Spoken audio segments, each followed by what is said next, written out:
Olá, meus queridos, todo mundo tranquilo, belezinha? Professor Pava de Biologia. Vamos comentar hoje essas questões do Enem Digital. Então, foram 18 questões de Biologia, questões variadas, tem tudo que é assunto aqui, tem citologia, tem genética, tem ecologia, tem um pouco de tudo. Então, observa, dá uma olhada aí na resolução, vê se você pensou por esse mesmo caminho ou se o seu gabarito confere com o nosso aí, se estamos todos alinhados. Espero que você tenha tido muito sucesso. Tá certo? Então, sem demora, vamos lá. Primeira questão, vamos colocar para você aqui. Essa é uma questão que falava sobre uma pesquisa de espécies de diferentes grupos em áreas de degradação ambiental. Então, o texto apresentava aqui uma tabela, e nesta tabela nós temos várias espécies em áreas diferentes. Então, 8 áreas, aqui os grupos, e aqui, unidade específica, então, como está a distribuição. Qual que era o foco da questão? Ler a tabela. A gente cansa de falar isso para você em aula, meu querido. Tem que ler tabela, tem que interpretar gráfico, ver diagrama. A questão não era uma questão muito complicada. Porque você fala, poxa, professor, mas esse negócio de unidade específica, tranquilo. Olha a pergunta dele. Considerando a área 4. Então ele já focou em um ponto só. Qual espécie tem prioridade na estratégia de conservação? Ou seja, quem eu tenho que salvar primeiro? A pergunta é essa. Volta na tabela e olha a área 4. Pega lá a área 4. Nesta área 4, aí você fala, como é que eu vou saber? Tem a espécie 4 do anfíbio, a 3 da ave? A chave é ver se a espécie repete em algum lugar, O roedor, 3, repete aqui, então ele não é prioridade. 2 de morcego, tem várias outras áreas. A 3 do lagarto também tem outra área. A 3 da ave em outras. Agora, a 4 do anfíbio só aparece aqui. Se ela só aparece aí, obviamente ela é prioridade, eu tenho que salvar primeiro. Essa era a ideia. Então, interpretando a tabela, tá vendo? Não tinha nada de muito complexo, tenho certeza que você percebeu isso aí. Ok? Então, a primeira questão, nós chegávamos na letra B, no anfíbio, porque análise dos dados apresentados para você. Tranquilo, né? Belezinha. Vamos à próxima? Próxima questão. Próxima questão, temos aqui um banco de dados de DNA, sequências hipotéticas de DNA e lojas que vendem madeira. Professor, o que tem a ver uma coisa com a outra? Gente, madeira, árvore, ser vivo, DNA, tudo a ver. Ok, na tabela. Essa tabela aqui, o que você tem que prestar atenção? Notem que nós temos, 2 áreas de extrativismo vegetal. Ou seja, madeira que veio dessa área é madeira legalizada. É reflorestamento, era de que pode explorar. Então, faça o DNA da madeira que está lá na loja de imóvel. Está de acordo, é compatível com a área de extrativismo? Perfeito, é legalizada. Agora, temos 2 áreas, B1 e B2, que são áreas de conservação ambiental, ou seja, não é para explorar, não é para retirar madeira. Então, se o DNA do móvel lá, da madeira que está à venda, for compatível com uma dessas áreas, é ilegal. E a pergunta é justamente isso aí, Nós temos um quadro com amostras de madeira das lojas. E aí você vai ter que comparar estas sequências aqui, de DNA com estas sequências de DNA. Para quê? Para você ver quem tem madeira legalizada e quem não tem. Porque a pergunta foi exatamente essa, Qual a loja moveleira tem madeira exclusivamente ilegal, Comercializa madeira exclusivamente de forma ilegal. Então, comparando as sequências de DNA, nós vamos chegar à conclusão que é a loja número 5, porque esta sequência de DNA é compatível com a área de conservação, onde não poderia haver retirada de madeira. Viu? Simples. O que você tinha que fazer? Só comparar o DNA. Não era também nada de outro planeta, digamos assim. Beleza? Muito bom. Vamos lá, mais uma. Mais uma na tela aqui para você, temos aqui produção de vacina. Vacina tá na moda, hein? Então, produção de vacinas. Ele fala aqui contra hepatite B, legal? Olha a sequência. DNA extraído, um gene da proteína HB, do vírus da hepatite. Esse gene foi inserido no plasmídio da bactéria. Para quê? Para que a bactéria fizesse a clonagem molecular, multiplicasse isso aí.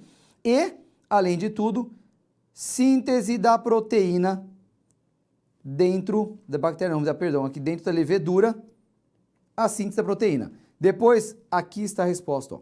Purificação e extração de HB, proteína, que vai ser usada como vacina.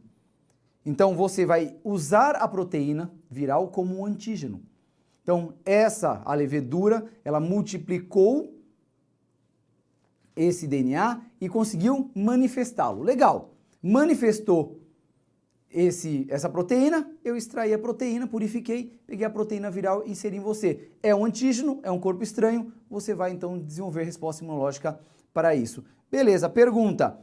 A resposta imune vai ser induzida por quem? Pelo antígeno. E o antígeno aqui no caso era a proteína HB. Então é uma resposta imunológica desencadeada pela proteína. Leitura do esquema e, óbvio, conhecimento prévio aqui de imunologia. Certo? Muito bem. Até agora tudo tranquilo, né? Nada muito diferente do que você já está acostumado, do que você sabe, eu tenho certeza disso. Vamos lá, próxima questão. Essa questão diz assim, ó. A ampla diversidade genética, característica de plantas fanerógamas, com razão da presença de estruturas reprodutivas que lhes garantiram o sucesso adaptativo. Os insetos contribuem para a manutenção e o aumento da variabilidade genética. Nós estamos falando aqui principalmente de um processo chamado de entomofilia. Né? Polinização por insetos é a principal questão aí da variação genética. Aí ele pergunta, depois, né?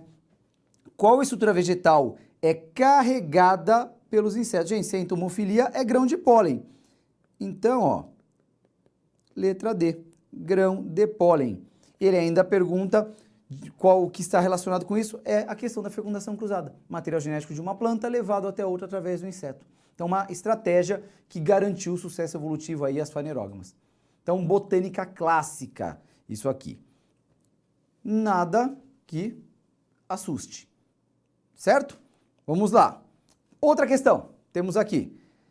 Fenômenos epigenéticos, aí você já assusta aqui, você vai, e essa daqui é para assustar, hein? Que a outra era tranquila, essa aqui já, opa, epigenética, já começa a ficar preocupado.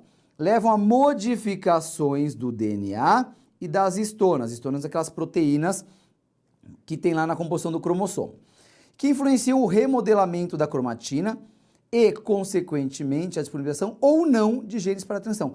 Olha o que ele diz aqui, ó. Disponibilização ou não, inativação do gene para a transcrição. Se eu não disponibilizo o gene para a transcrição, não haverá expressão gênica. Entendido? Porque a expressão do gene se dá através da transcrição, produção de RNAs e síntese proteica posteriormente. Então aqui ele deu uma dica quando ele colocou ali a palavra transcrição. Pergunta, o fenômeno atua no quê? Gente, ele falou aqui, ó, a modificação leva à disponibilização ou não. Então eu deixo ou não o gene se expressar. Portanto, ó, letra A, regulação da expressão gênica. O próprio texto levava você à resolução. Já induzia a resposta, mesmo que o termo lá epigenética causasse algum assombro a princípio. Tá bom? Então, vamos à outra, né? Sem demora, tá lá. Acredita-se que os olhos evoluíram de órgãos sensores de luz para que se formassem as imagens. Legal, então, ó, evolução dos olhos. Aí ele fala do olho humano, que atua como uma câmera, beleza? E depois ainda fala que moluscos cefalópodes também possuem olhos semelhantes ao dos humanos, apesar da distância filogenética. Então, estamos falando de um cordado e de um molusco. Então, a distância é bem grande. Tá, entendo. Ele pergunta aqui, essa comparação entre ter estruturas semelhantes e indivíduos que não têm parentesco nenhum é um sinal de evolução convergente. Por quê? Você tem indivíduos que não eram aparentados, que convergiram, ou seja, apresentam estruturas semelhantes no final do processo. Portanto, aqui ó, é um processo de evolução convergente. Tá? Então aqui uma questão de conceito básico de evolução.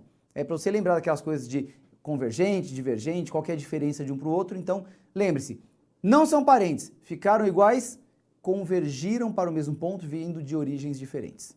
Tranquilo. Vamos lá, próxima. Agora falando de rotação de culturas. Tá lá, rotação de culturas juntamente com a cobertura permanente e o mínimo de revolvimento do solo compõe os princípios básicos do sistema de plantio direto. Aí fala do aumento da diversidade biológica do solo, que contribui para a estabilidade da produção agrícola, por causa de vários fatores, entre eles fixação biológica de nitrogênio, realizado por bactérias. Vamos pensar em ciclo do nitrogênio. Você sabe muito bem, ciclo do nitrogênio depende basicamente de bactérias. Fixação, nitrificação, nitrosação, nitração, tudo bactéria. Desnitrificação é tudo bactéria.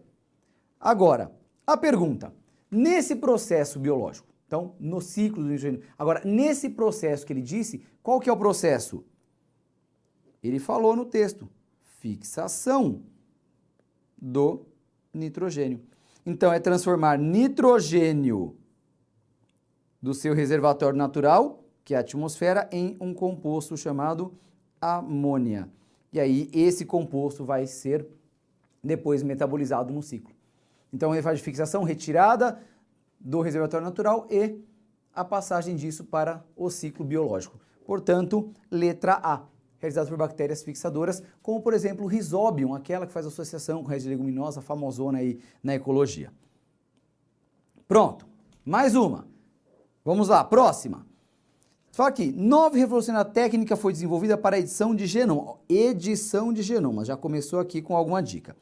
Mecanismo é um sistema de reconhecimento do sítio, onde haverá mudança do gene, combinado com o mecanismo de corte e reparo do DNA. Tá.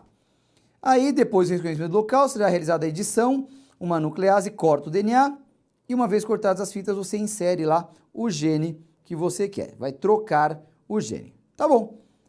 Nesse contexto, qual que é a aplicação biotecnológica desta técnica? Para que nós vamos fazer isso? Gente, na biotecnologia, terapia gênica, eu quero trocar um gene. O indivíduo tem um gene ali que apresenta uma irregularidade e eu substituo por um gene saudável, digamos assim. Portanto, essa substituição pode resolver, pode corrigir um distúrbio genético. Por isso, chegamos à alternativa da letra E, de especial. Tranquilo? Fácil, né? Você deve estar assim, acertei todas. Muito bom. É assim mesmo que tem que ser. Vamos lá. Próxima questão. Em 2012, a Embrapa divulgou a sua intenção em trabalhar na clonagem de espécies, clonagem de espécies ameaçadas de extinção. Bom, o foco já está aqui. Ele explica no texto, fala um pouquinho da clonagem e tal, mas a questão é clonagem. O que é técnica de clonagem? Quando eu consigo produzir indivíduos geneticamente idênticos. Lembra da ovelhinha Dolly lá, anos 90? Então, começou lá o frenesi todo. Então, se o indivíduo é geneticamente idêntico ao outro, não tem variação genética nenhuma. Né? Cópia, clone, é uma cópia genética de outro indivíduo. Tá, isso, pensando ecologicamente, legal. Né? Eu evito que o animal desapareça da natureza.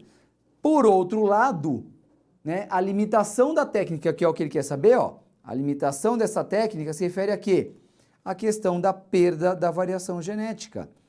Porque se todos os indivíduos vão ser geneticamente idênticos, a variação genética despenca. E aí você tem que pensar um pouquinho naquelas coisas de seleção natural, modificação ambiental e tudo mais. Tá? Mas aqui era só para você lembrar do que é o clone e entender por que o clone, apesar de ecologicamente legal aqui, teria ali algum problema associado. Então, mistura de ecologia com genética essa, hein? Vamos lá, próxima questão. Questão nutricional, Fala aqui, cultivo de células animais transformou-se em uma tecnologia moderna, com inúmeras aplicações entre as testes de fármacos visando o desenvolvimento de medicamentos. Apesar dos primeiros estudos datarem em 1907, faz tempo, hein? E o cultivo de células animais alcançou sucesso na década de 50, quando Harry Eagle conseguiu definir os nutrientes necessários para o crescimento celular. Então aqui estão os nutrientes necessários. Água, fonte de carbono, elemento orgânico, aminoácido, vitamina, antibiótico, inibidor de pH e soro. Tá, então é uma questão de nutrição da célula. O que a célula precisa para se manter viva? Bacana. Pergunta-se, qual componente desses apresentados aí garante o suprimento energético? Gente, falou em energia, você lembra do quê? Você lembra de carboidrato. Né? Glicose, respiração celular, etc. de todos que você tem aí, a fonte de carboidrato, na verdade, é a fonte de carbono, carboidrato, né? Então, CH2ON, é molécula básica do carboidrato. Portanto, para ter energia, preciso de respiração celular. Para a respiração celular acontecer, preciso de carboidrato na célula, por isso, a alternativa da letra C. Então, questão aí sobre produção de energia, tal, aquela questão bioquímica da célula. Próxima questão, fala de metais pesados. Então, metais pesados, especificamente aqui, no caso, mercúrio. Você sabe que mercúrio, né, vai passar pelo processo de magnificação trófica, que também processo de bioacumulação. É o que ele descreve aqui, fala do ecossistema aquático e tal, e ele pergunta, numa situação que ele apresentou, a concentração relativa de mercúrio nos organismos vai ser como? Gente, toda vez que você pensar em bioacumulação, isso vai te levar direto a um resuminho. Sempre será maior no final da cadeia alimentar. Por quê? Porque o produtor absorve uma certa quantidade e aí os consumidores primários vão se alimentar de vários produtores, passando todo o mercúrio para esse consumidor. E aí o consumidor secundário, transferência do mercúrio para ele e assim por diante. Então, o metal pesado vai passando de um nível trófico para o outro e vai acabar tendo uma maior concentração no final da cadeia. Por isso, a resposta certa é a letra E, ó. A concentração é mais baixa nos primeiros níveis tróficos e mais alta lá no final da cadeia. Então, magnificação trófica ou efeito bioacumulativo, né? Bioacumulação. Questãozinha clássica de ecologia e bastante interessante, bem legal. Próxima questão, vamos lá. Agora fala do petróleo. Perfuração de poços de petróleo, vazamento. Olha lá o que ele fala, ó. Quando tem a perfuração do petróleo, no leito submarino, você tem a contaminação química e aumento da turbidez da água, ó. Esse termo aqui, ó, turbidez da água, vai ser a chave da nossa resposta. Aí ele fala que o vazamento também tem efeitos adversos no metabolismo dos organismos aquáticos, influencia na cadeia alimentar de ecossistema marinho e tem consequências negativas. Tá. Pergunta. A consequência de vazamento dessa mistura é na produtividade primária do ecossistema. Gente, se falou em primária, eu estou me referindo ao produtor da cadeia alimentar. O que tem a ver? Por que eu falei para você que a chave da resposta era na turbidez? O petróleo forma uma película em cima da água, não tem penetração de luz, consequentemente, se a luz não penetra, o fitoplâncton, maior produtor do ecossistema aquático marinho, vai ter uma redução drástica na sua produtividade, influenciando toda a cadeia alimentar. Logo, a alternativa da letra A. Olha lá, ó, redução da atividade do fitoplâncton em decorrência da entrada de luz na zona fótica. Tá aí a explicação. Então é não deixar a luz entrar no ambiente. Ok? Vamos lá. Não desanime. Agora, fala de produção de morangos. Tá? O produtor de morangos notou no início da manhã que em alguns pontos das extremidades das folhas do morangueiro caiu gotículas de água. Gente, água na forma de gota. Já sei que ele está falando de gutação. Aí ele fala que pega lá sobre esse fenômeno, fala que é observado em plantas herbáceas de pequeno porte. Legal. Esse fenômeno ocorre em quais condições? Então, ó, ele não quer saber, porque ele fala em condições de elevada umidade e o que mais? Para acontecer a gutação, liberação de água no estado líquido pelos hidatódios, o que vai ser necessário? Aumento da umidade do ar, diminuição da temperatura, diminuição da taxa de transpiração e boa hidratação do solo. Eu tenho que ter um conjunto de fatores. Logo, aqui ó, a alternativa B. Além de aumentar a umidade do ar, eu preciso de abundante suprimento hídrico. O solo cheio de água para a planta poder absorver essa água e como não perde pela transpiração, o excesso acaba saindo, acaba sendo liberado diretamente pelos hidatódios na forma líquida mesmo. Então, explicação do porquê a gutação acontece, não precisava do nome do processo, sim da causa dele. Próxima. De novo aqui fala sobre plantas. Só que agora, olha o que ele fala, ele começa falando sobre planta, depois a pergunta vai lá para uma questão um pouco mais voltada à genética, variação. Ó, presta atenção. Frutos da pupunha tem cerca de 1 grama em populações silvestres no Acre, mas chegam a 70 gramas em plantas domesticadas por indígenas. Então, os indígenas sabem produzir muito bem. No princípio, porém, a domesticação não era intencional. Os grupos humanos apenas identificavam vegetais mais saborosos ou úteis, e a sua propagação se dava pelo descarte de sementes perto dos sítios habitados. O que a gente fazia? Esse aqui não tá bom não. Então, beleza, não vou replantar. Esse aqui é saboroso, é maior. Esse aqui eu vou colocar semente ali perto de onde eu vivo para que cresça ali e eu possa coletar depois. É uma forma de seleção artificial. Eu estou escolhendo a variedade que eu quero. E a ideia é essa mesmo. Ele fala aqui, mudança do fenótipo, do tamanho do fruto nas populações domesticadas de pupunha deu-se por quê? Porque você aumentou a frequência dos alelos de interesse. Isso é uma seleção artificial causada pelo homem antrópica. Então, é uma questão de seleção artificial. Como só eram replantadas aquelas sementes de vegetais mais saborosos, mais úteis, você acabou selecionando a variedade que você queria. Aumenta a frequência desses alelos, né? Aqueles genes que eu quero que se manifestem.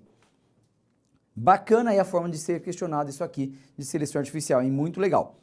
Próxima, questão de cladística agora. Olha lá, cladograma. Vocês estão cansados de ver cladograma em biologia, né? Beleza. Então ele fala aqui, alterações do genoma podem ser ocasionadas por falhas nos mecanismos de cópia e manutenção. Então ele está explicando por que o genoma pode ser alterado. Legal. Aí ele fala, a cada ciclo de replicação do DNA existe uma taxa de erro mais ou menos constante na troca de nucleotídeos, independente das espécies. Partindo desses pressupostos, foi uma árvore filogenética de alguns mamíferos, conforme a figura na qual o comprimento da linha horizontal é proporcional ao tempo de surgimento da espécie a partir do ancestral mais próximo. O ancestral mais próximo sempre ali nas intersecções, né? Nas ramificações aqui, Ótimo. Visto isso, ele pergunta, qual espécie é geneticamente mais semelhante ao seu ancestral mais próximo? Olha a figura e vê qual tem a menor linha a partir do seu ancestral mais próximo. Olha a distância aqui, no cavalo, tá enorme, então tá bem longe. Olha o do porco, tá bem longe. Agora, olha a linha aqui, da vaca, como é pequenininha. Então, a partir do ancestral mais próximo, da última ramificação, é a menor linha a partir de então. Portanto, temos aqui a vaca. Interpretação do texto, leitura do cladograma e mais seu conhecimento prévio aí sobre evolução. É uma questão aí muito bem estruturada, hein? Próxima questão. Temos aqui, nas últimas décadas, vários países, inclusive o Brasil, têm testemunhado uma grande proliferação de bactérias patogênicas, né? Proliferação de bactérias patogênicas, envolvidas numa variedade de doenças e que apresentam resistência a múltiplos antibióticos. Resistência a antibiótico. Todo mundo vive falando disso.